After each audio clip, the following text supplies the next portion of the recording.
اكتر موقف تفتكرهولي وانا صغير ومش ناسيه. انزل تحت افتح العربيه ده بسرعه. لو انا يا محمد دلوقتي قلت لك ما تعملش فيديوهات، حتى لو انت مقتنع بيها وبتعملها، وانا قلت لك ما تعملهاش، انا زعلان مش عايزك تعمل فيديوهات، تعملها؟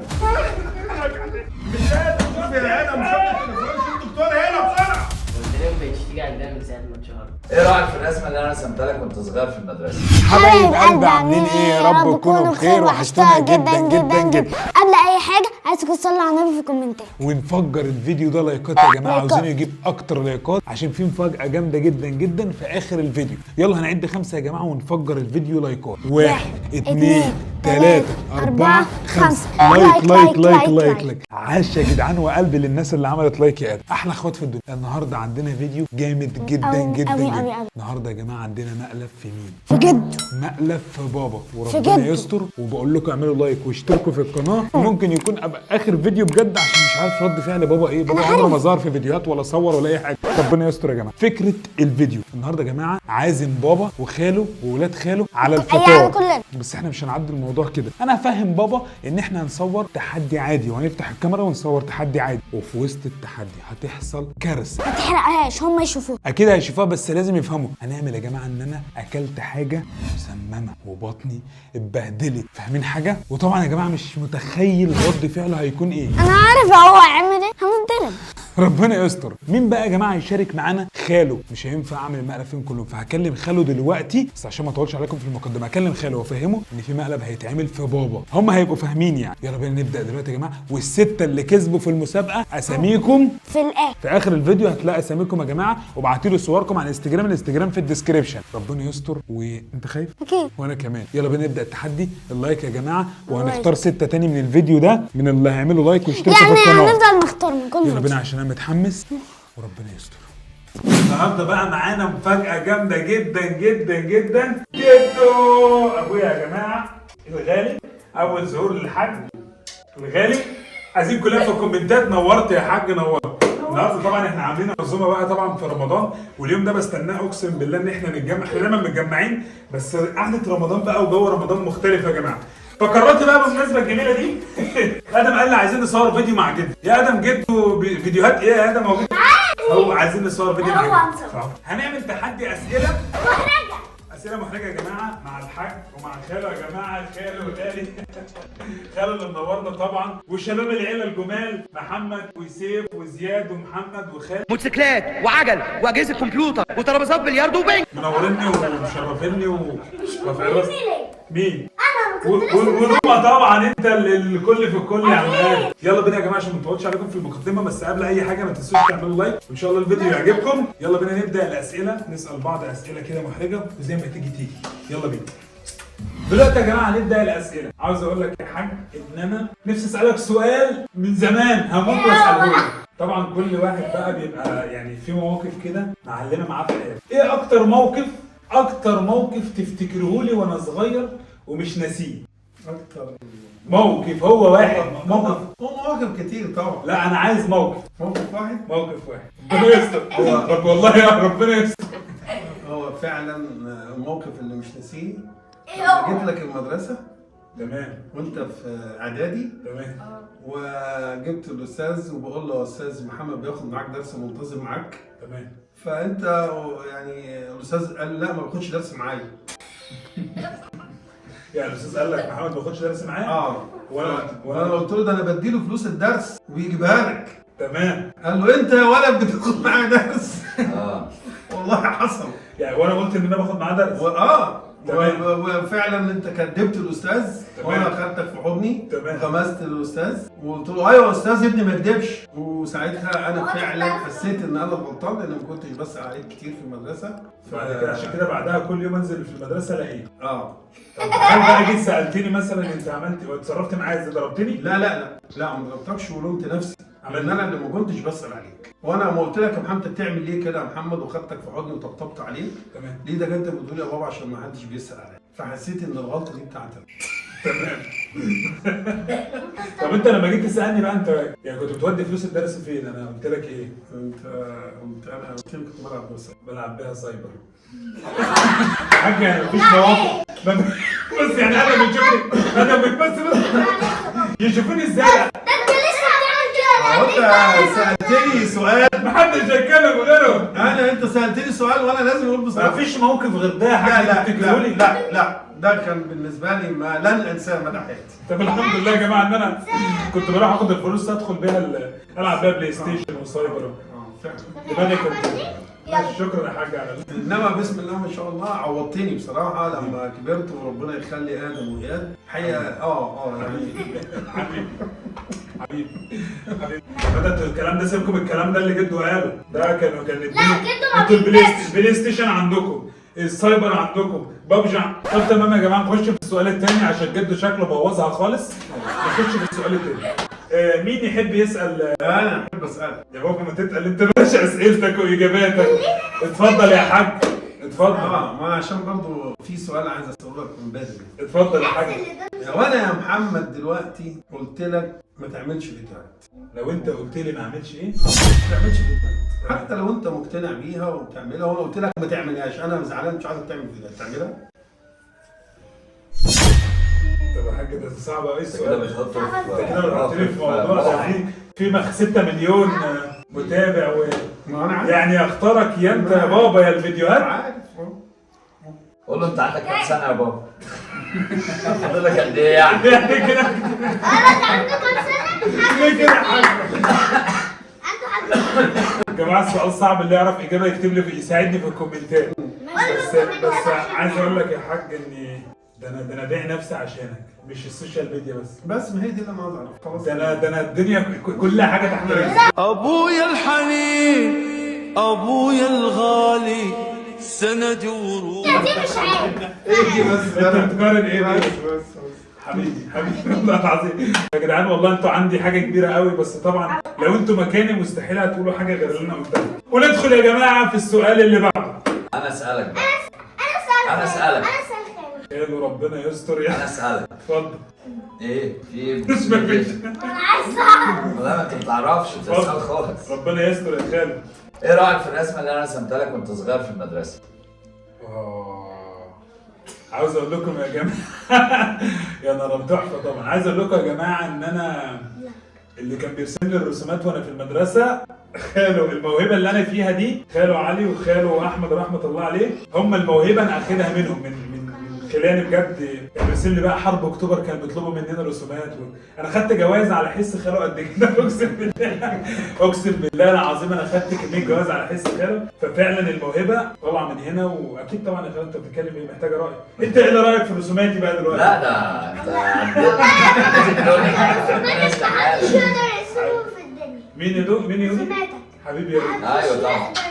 انت روح قلبي انت روح ماشي قلبي. انت ما جاوبتش ليه؟ انا جاوبت طبعا بتعجبني، ده كنت ماشي. ده المدرسه كلها واصحابي كانوا بيقولوا لي مين اللي بيرسم لك الرسومات دي، كنت بضحك واقول انا. الحمد لله. بس هو طبعا ما اشتغلش على الموهبه، فالحمد لله ما تقلقش. ماشي يلا. ابن اختك الحمد ابن لله أختي يعني جاب كل يعوض. الحمد ماشي لله. يلا. ندخل في السؤال. حد عنده سؤال يا جماعه؟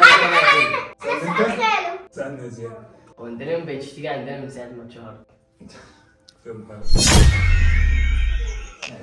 اسئله بقى انت اللي على نفسك. ليه ما باجيش عندكم من شعر هو قله فضا شغله. الدنيا كلها مشغوله يا زياد، بص والله والناس كلها عندها. بص ربنا اللي يعلم اولا يعني غلاوتكم عندي ايه، ودايما ربنا سبحانه وتعالى بيدي الواحد على قد نيته، يعني في النجاح في اي حاجه على أيوة. نيتكم ترزقون. انا بحب ناس كتير، واكيد السوشيال ميديا يعني مش ما نسيتش بيها الناس، لا بس سحلت فيها. بس طبعا يعني ده ما يمنعش ان انتوا في القلب اقسم بالله، وبس بستنى اللحظه اللي نتجمع فيها. فدي مش وحشه مني ولا اي حاجه، ربنا اللي يعلم. وبعدين انتوا بتحسوا انا ببقى مبسوط وبنسى كل حاجه في حياتي لما بشوفكم، فحقكم عليا لو انتوا عارفين انتوا عندي ايه يعني.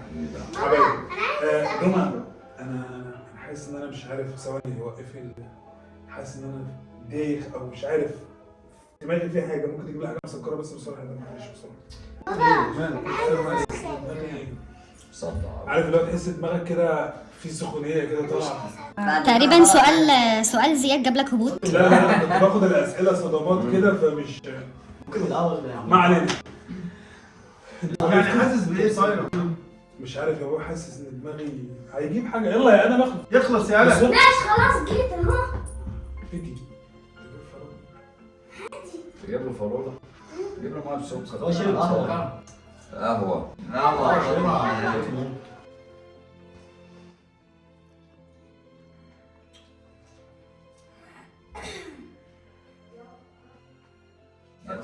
ولا في حاجه؟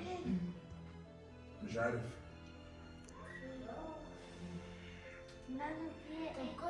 لا هو خطط معاك او حاجه. هات شغل فراوله يا ادم. انا مش عارف بتاع بتنقل بطني ولا مش ايه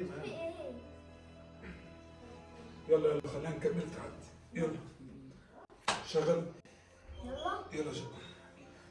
ودلوقتي يا جماعه في حد عايز يسال اسئله تاني؟ انا عايز اسال ليه؟ تمام؟ ايه استنى. ثواني. مش عارف. ايه ما عايز بطني في حاجه. ايه يلا يا ودي يلا. يلا يا ودي. خلو انت ما بتجيش عندنا كتير. خلو والله المشاكل يا رودي. معلش المخده دي. ايه يا ابني حاسس بايه؟ مش عارف حاسس بطني في حاجه. في ايه؟ مالك اكيد. كملوا. طب يلا جاب لك شويه ميه لا بسكر. لازم. في ايه؟ مش عارف. وريني كده. مش عارف. انت ادم انت غسلت البتاع دي؟ جايبها وهي مغسوله آه. ولا منين؟ انا لقيتها في التلاجة. في ايه في بطنك؟ ثلاجه بتعمل ثلاجه بطني ازاي؟ فرتك. كانت في شنطه هي يعني. كانت في الثلاجة يا ادم؟ مش قادر. يا بابا ايه؟ ايه يا ابني حاسس بايه؟ مال بطني. مالك اكيد. انت بتعمل في شعر. يا ابني فشت ايه بطني مش قادر. يلا بقى عشان نكمل التحقيق يا بابا. لا بيغطي ولا كده؟ بطني مش قادر. مش قادر يا جدعان. ايه يا ابني مالك؟ بطني هو مش قادر. ايه؟ مالك؟ بطني مش قادر. بطني. حاسس بايه طيب؟ تموت. بطني هتتفرتك يا ايه يا جدعان. ابني في ايه يا ابني؟ بطني مش قادر. بطني بتتفرتك يا بابا. بطني. اديله بطني. شوف في دكتور هنا يا ابني قريب، في دكتور هنا ايه؟ طب حاسس بايه طيب؟ اصبر بس. يا بابا. مالك اكيد. اتقل بس. ايه ده؟ طب ننزل الصيدليه نجيب له حاجه من الصيدليه. نجيب لك ايه مطاعم معه ولا نجيب لك ايه؟ هو كده. مولانا على الدكتور طيب؟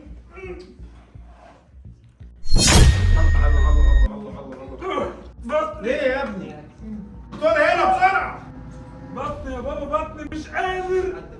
سؤالات يا ادم على ايه يا ابني؟ في ايه؟ ما احنا كنا قاعدين كويسين. بطني يا جدعان مش قادر. والله شوف يا ابني دكتور يا ابني هنا ده في دكتور. بطني مش قادر. بطني. بطني.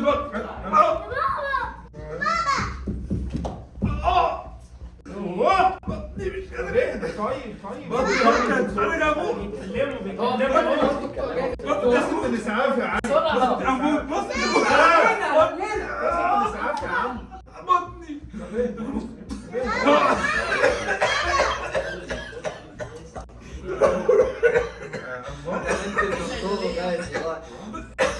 اهدى يا ابني بس.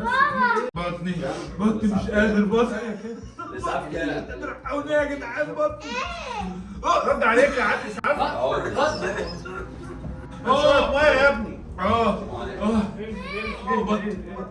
استنى اروح اجيب ميه. بطني مش قادر. شوف حد في صيدليه او هات ميه يا عم. شويه ميه. بطني مش قادر. هات ميه. خد يا بابا. مش قادر يا جدعان. بطني شوف مش قادر. مش شويه ميه. سم الله سم الله سم الله سم الله.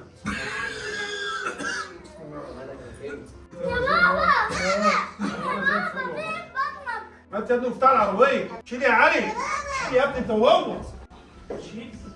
شيل. انزل تحت افتح العربيه تحت. بسرعة. افتح العربيه. استنى. ايه؟ استنى. هتبقى كويس؟ انا عندي شعر. ساعة تروح وساعة تيجي. ساعة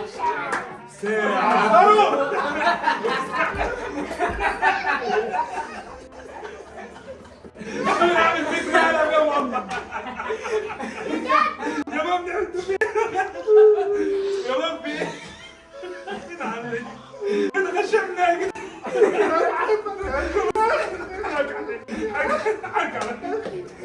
حاجة اقعد يا حاج اقعد. بعدين حاجة حاجة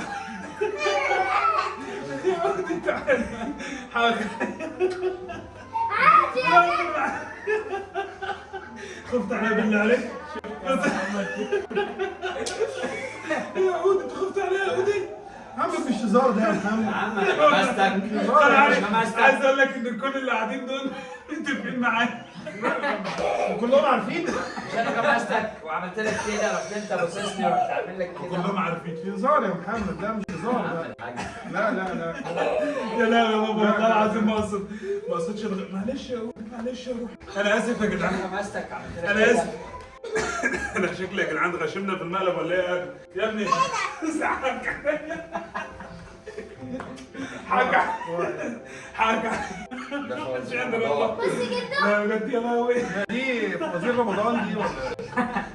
احنا بس كده حبينا حاج عليا يا حاج والله العظيم يا جدعان بالله عليكم يعني المفروض ايوه اول فيديو يعني لازم الواحد يدخل في دماغه. بصوا اتعورت يا جدعان ودم يا جدعان فداكوا فداكوا احنا بقى نتحدى رامز. احنا بصوا يا جدعان لا تقولوا رامز جلال ولا ما كينج جاب من الاخر هو ادم بس ادم مثل كويس. بصوا يا جماعه قولوا لي في الكومنتات مين اكتر واحد الناس اللي موجوده دي كلها عارفه المقلب الا بابا واياد. والله العظيم اياد ما كان يعرف. قولوا لي في الكومنتات مين احسن واحد مثل في المقلب. يا رب يكون المقلب عجبكم ويا جدعان المقلب يستاهل لايك بجد. اشوف كومنتات حلوه للحاجه تفرحوا عشان خاطر انا اتغشمت والله ومش هعمل كده تاني. لا لا انت زودتها. سامحني سامحني سامحني سامحني حاجة على بالله عليك بالله عليك مسامحني بالله عليك بالله عليك بالله عليك مسامحني يعني بصراحه راضي بالفرحه ده بتاعك. حبيبي يا حاج والله العظيم ونشوفكم يا جدعان في فيديو جديد بنحبكم بس هتعلم منك يا ماما. لا يا اسطى طبعا يا اصحابي دي اسماء الناس اللي كسبت. الف مبروك. ويلا بسرعه ابعتوا لي صوركم على الانستجرام هتلاقوا الانستجرام في الديسكريبشن وفي اول كومنت. ويا جماعه نختار برضو من الفيديو ده 6 نرسمهم ان شاء الله من اللي يعمل لايك ويشترك في القناه ويكتب كومنت. احلى اخوات في الدنيا وباذن الله دايما افرحكم. بحبكم.